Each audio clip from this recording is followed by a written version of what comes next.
Bienvenue dans le protocole antiparasite, 5 modules, 15 jours de protocole pour comprendre les parasites intestinaux, les éliminer efficacement et reconstruire votre santé digestive. Donc on va essayer déjà de comprendre un peu notre ennemi avec les mythes par rapport à la réalité, l'autodiagnostic et puis pourquoi les approches classiques échouent principalement. Donc, bienvenue donc dans ce premier module. Si tu es là, c'est que tu te poses des questions sur les parasites ou que tu soupçonnes d'en avoir. Donc, avant qu'on rentre dans le protocole, on va d'abord démanteler tout ce que tu crois savoir sur le sujet parce que la plupart des idées reçues sur les parasites, bah, elles sont fausses. Donc, le premier mythe, et c'est le plus répandu, c'est que les parasites, ce serait un problème de pays pauvres, d'hygiène insuffisante, de voyages exotiques. Ça, c'est faux.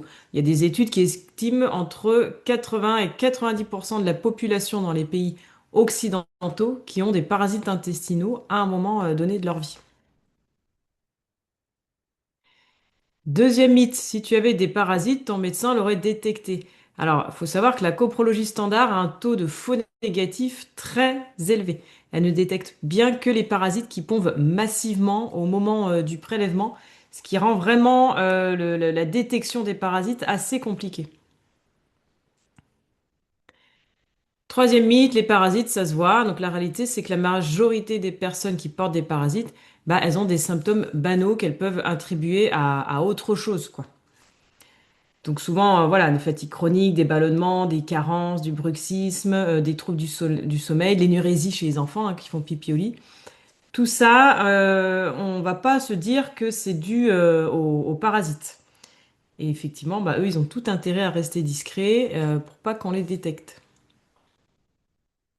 Donc, je vous ai mis les parasites les plus fréquents qu'on retrouve en France, donc les 6 parasites. Il y a les oxyures d'abord, probablement donc les plus répandus, surtout dans les familles avec des enfants. Si votre enfant se gratte les fesses la nuit, bah là il y a de fortes chances qu'il y ait des oxyures.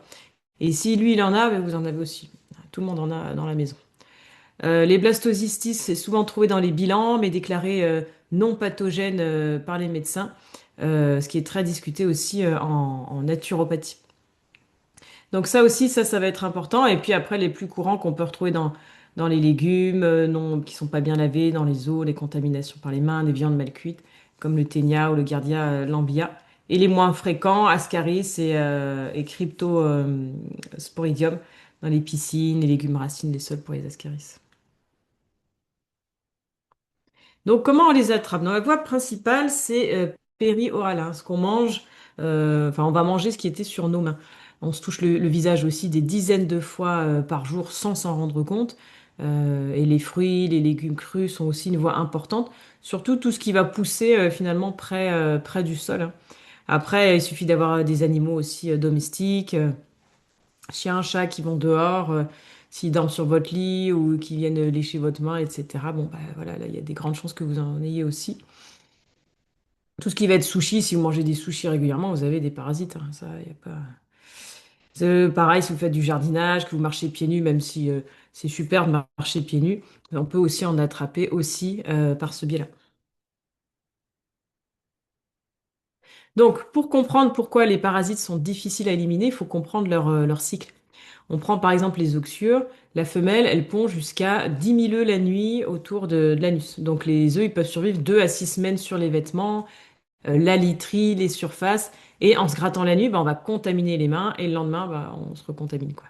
C'est pour ça qu'un traitement ponctuel, ça suffit pas forcément. Et les cycles lunaires, oui, alors ça, c'est documenté, hein. Les parasites sont significativement, pardon, plus actifs lors des pleines et nouvelles lunes.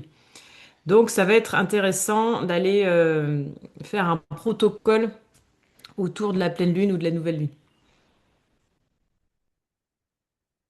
Et ce que les parasites font à notre corps, c'est beaucoup plus donc que des ballonnements, hein. Ils se nourrissent donc de nos nutriments aussi, fer, vitamine B12, zinc. C'est pour ça que les personnes parasitées, elles ont souvent des carences inexplicables. On ne comprend pas pourquoi. Ils vont aussi sécréter énormément de toxines que le foie doit neutraliser en permanence. Donc, ils vont abîmer la muqueuse intestinale. Et comme 90% de notre sérotonine est produite dans l'intestin, hein, ce qui nous permet d'avoir un bon sommeil, et un bon équilibre, bah, ces parasites ils vont perturber notre intestin, qui vont aussi perturber notre humeur, notre sommeil, notre motivation. Donc ça a beaucoup de répercussions finalement, autres que un mauvais sommeil ou des démangeaisons, quoi. Donc, dans la prochaine vidéo, on va d'abord voir pour le diagnostic, l'autodiagnostic, et puis on construira le protocole pas à pas. C'est pas compliqué, mais ça demande de la méthode, de la constance, et je vous ai fait ça de manière très carrée, vous verrez.